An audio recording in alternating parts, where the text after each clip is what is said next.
When a gang of criminals stormed into a high-end jewelry store, they assumed it was just another easy score. They spotted the owner, a black man, standing alone, someone they believed they could intimidate, shove aside, and leave in ruins, just like the others before him. But what they didn't see was the past he had buried, the years of discipline, the combat-hardened experience forged in the deadliest battlefields across the world. What started as a simple robbery would unravel into something far more dangerous, a war against corruption, a takedown of a gang that had lurked in the shadows for far too long, and a reckoning so brutal that not even the police on their payroll could stop it. They had picked the wrong man to cross, and by the time they realized it, it was already too late. Outside, the streets were silent. But Malcolm Blackwood had learned long ago, peace was nothing more than a pause before the next storm. Inside Blackwood Luxuries, the soft hum of jazz played over the speakers. The store was immaculate. Rows of custom-tailored suits. Designer watches gleaming beneath the glass. Handcrafted leather shoes lined with military precision. Every piece in its place. Malcolm locked up the cash drawer, checking the time. 8:52 p.m. Almost closing. Then the door chimed.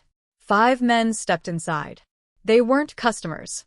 He knew it the second he saw them. The way they moved, loose but intentional. The way their eyes scanned the store, calculating. Predators, testing the waters. One of them, tall, clad in a black bomber jacket, let out a low whistle as he strolled past a row of Rolexes. Clayton, Mad Dog Roar. Malcolm had seen his kind before, the type that didn't ask. They took. Nice spot you got here, Roar muttered, running a hand over a glass case. Didn't expect a place like this to be owned by someone like you. Malcolm didn't bite.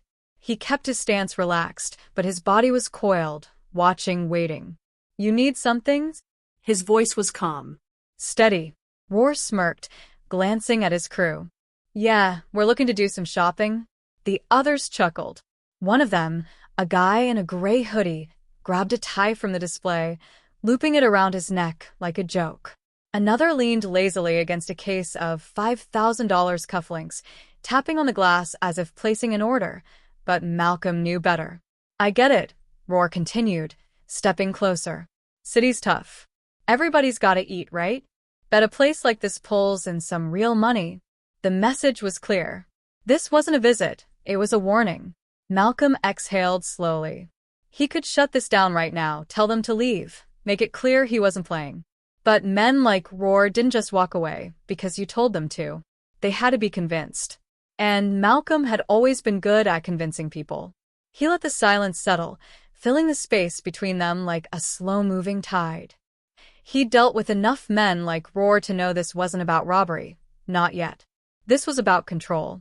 About seeing how much ground they could take before he pushed back. Roar's smile was slow, easy, almost friendly. Ain't no need to look at me like that, man. We're just talking. One of his men, stocky with ink-covered arms and a shaved head, reached for a rack of silk ties, flicking through them carelessly. Damn, these prices are wild. $500 for a piece of fabric? He pulled one loose, running it between his fingers, amused. Another one, the guy in the gray hoodie, drifted toward the display case of watches, leaning in too close, exhaling against the glass as if trying to fog it up. These gotta be what, 10 grand each? Maybe more. His tone was casual, but his posture wasn't. Hands in his pockets, but body too close to the case. Too focused. Malcolm didn't move. Arms loose at his sides. Breathing even. This was pressure testing. Predators did it before they struck. Not just street thugs, but animals too. Wolves circling prey. Probing for weakness. They weren't just looking to take something. They were looking to take everything. Roar pulled a cigar from his pocket, rolling it absently between his fingers. So, we've been hearing about this place, Roar mused, his voice dripping with something that wasn't quite admiration. Real nice. Real exclusive. Bet you bring in some serious cash. His smile lingered, but now there was something beneath it, a suggestion, a warning. Guess that's why places like this don't tend to last too long. You know what I mean? Malcolm held his gaze, unblinking. The stores closed. Roar let out a slow, exaggerated sigh. like he was genuinely disappointed. That's so? The guy in the hoodie dragged his fingers across the watch case, slow and deliberate. Smudges stretched beneath the display lights like creeping shadows. Malcolm's stomach tightened. Not yet. The tattooed one nudged a suit rack, knocking a tailored blazer off its hanger. It crumpled to the floor. Damn. My bad, he muttered, grinning as he stepped over it like it didn't exist. Malcolm didn't move. He could feel the air shifting. The gang's laughter had changed, looser now, but edged with something sharper. The kind of laughter that didn't carry humor, only malice. Roar tilted his head, studying Malcolm like a relic in a museum. You ain't saying much, man. That's what I like about you. His grin widened. Got that whole strong and silent thing going on. But then his voice dropped just slightly. See you not saying nothing? That's a mistake. The moment stretched, held by something invisible.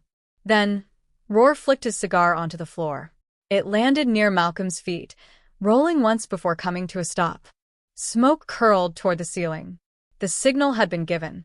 The tattooed man reached for a display stand and yanked it down. It crashed to the ground. Gray hoodie knocked over a shelf. Cologne bottles and accessories shattered against the tile. Another thug grabbed a handful of silk shirts, tossing them like discarded rags. Chaos spread like wildfire. They weren't stealing.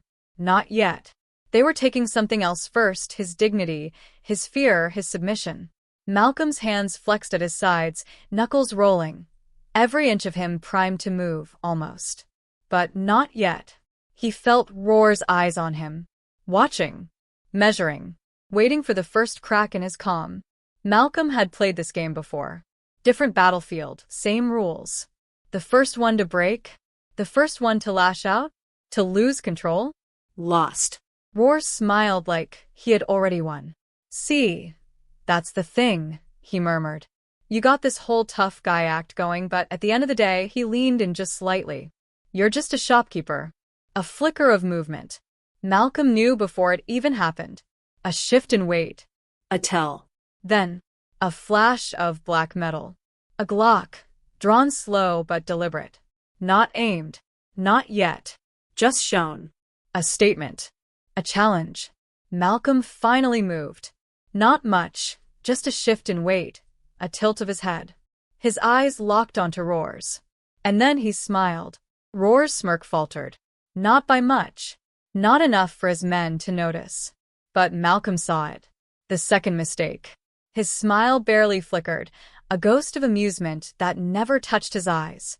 But it was enough. Enough to make Roar hesitate. This wasn't the reaction he had expected.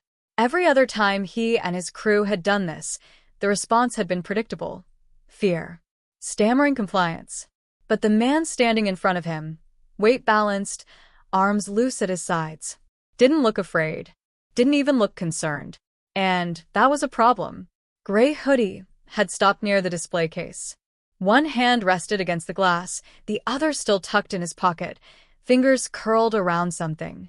He hadn't drawn it, wasn't waving it around. But Malcolm had already clocked it. A weight in his jacket. A shift in his dance. The way his fingers twitched. It was there. A presence. As real as the men tearing apart his store. Roar sighed, shaking his head in mock disappointment. All right, man. Let's not waste time.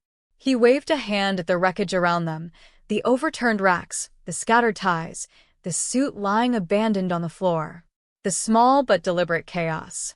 A reminder. You already know how this goes, Roar continued. We take what we want.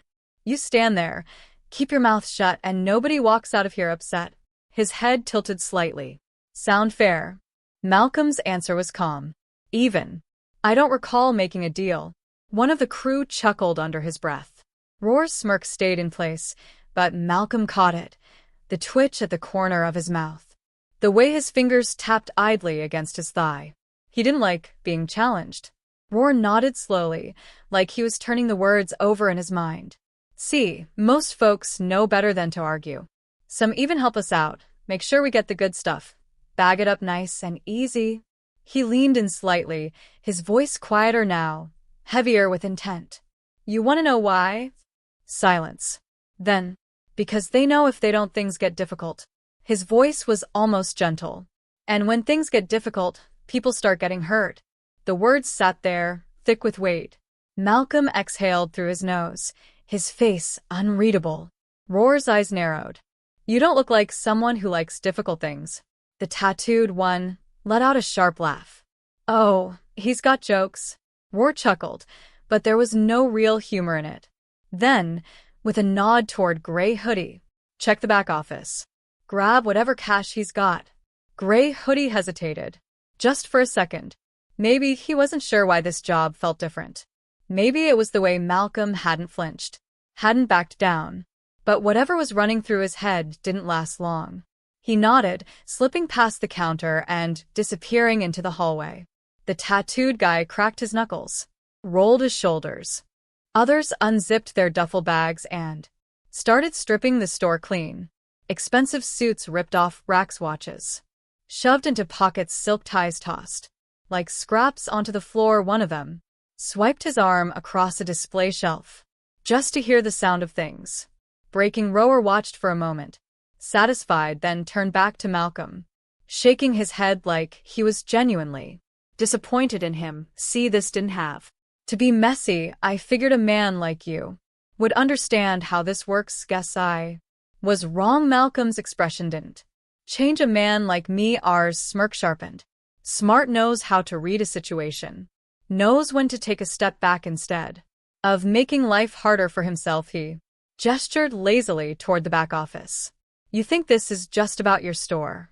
You think we haven't been through a dozen places like this already? You're just another stop on the list, man. So you can make this easy, or you can make it real damn miserable. Malcolm exhaled, slowly shifting his weight. And what happens if I don't make it easy? Tattooed guy grinned. You don't want to know. Rower stepped forward again, his presence looming, his voice dropping to something quieter. Just for Malcolm, here's what's going to happen. My guy in the back, he's going to find your stash, whatever cash you got hidden away, and he's going to bring it out here. My boys, he gestured around to the looting. They're going to take what they like, and you're going to stand right there and watch, 'cause the second you do anything stupid, well, he gave a slow shrug, nodding toward Gray Hoodie's hand resting casually inside his jacket. Malcolm let the silence stretch, studying the men in front of him. They thought they had him pegged. Another businessman trying to play tough, another store to rip apart, another easy night. But they had miscalculated. He could hear Gray Hoodie rummaging in the back office drawers, opening and closing, searching for a safe that didn't exist. The others were too busy filling their bags to notice how little he had moved, how carefully he had been watching. Rower had stepped in just a little too close, overestimating the space he had in the room. They thought they had already won. Malcolm let out a slow breath, like he was resigning himself to what was happening. Rower smirked, ready to claim the moment as a victory that was his mistake. Malcolm stood motionless, his gaze trailing the movements of Rowe's men as they stripped his store like scavengers. Gray Hoodie was still in the back office, searching for a safe that didn't exist, while the others stuffed duffel bags full of watches, suits, and anything that looked valuable. He wasn't in a rush to make a move, not yet. He needed them to believe he was still processing, still debating whether he would comply or resist. He exhaled slowly, shaking his head, just a little emotion that was calculated to look natural. I got to ask, he said, his voice calm, steady. Why my place? Rower, who had been watching the operation like a foreman overseeing his workers, turned back toward him with a smirk. Why? He repeated, amused by the question. Man, you think you special, or something? Malcolm shrugged, giving a slight tilt of his head. Just seems like you all came in here with a plan, real specific about how this was going to go. That's not how smash and grabs work. You don't just pick a spot like this and know exactly where to go, what to grab, what to look for. He nodded toward the back office. And you sure as hell don't start checking for a safe unless someone told you there'd be one. Rowe's grin didn't fade, but Malcolm caught the tiny flicker Of irritation in his eyes he hadn't expected pushback, not in the form of logic. Most people by this point were too rattled, too desperate to keep things from escalating, but Malcolm wasn't playing along. Man, listen to you, Rower said, chuckling. You a detective now? Malcolm let the silence stretch, watching him carefully.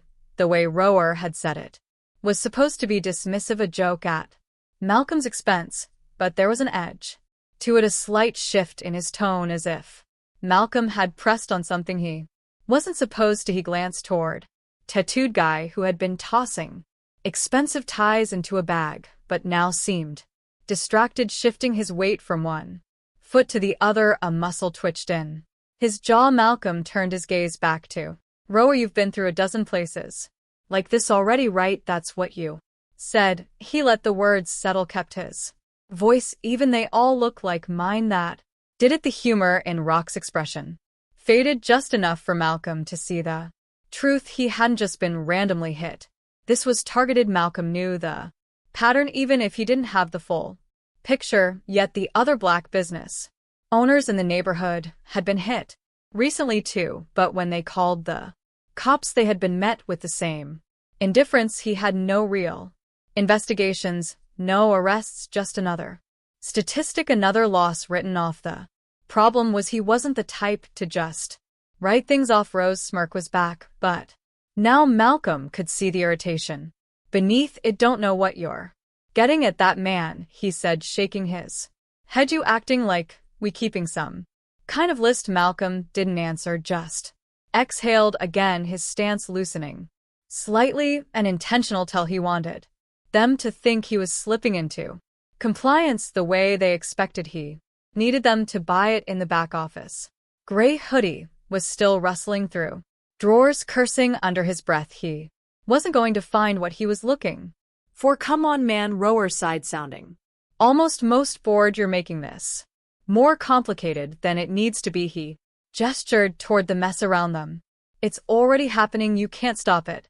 So why waste energy trying? Malcolm looked around the room as if finally taking in the destruction, the shattered glass, the emptied shelves, the chaos they had brought into his space. Then he rolled his shoulders and adjusted his cuffs. Rower squinted, picking up on the small shift, but he didn't react fast enough, because that was the moment Malcolm decided to fight back, and he never hesitated once a decision was made.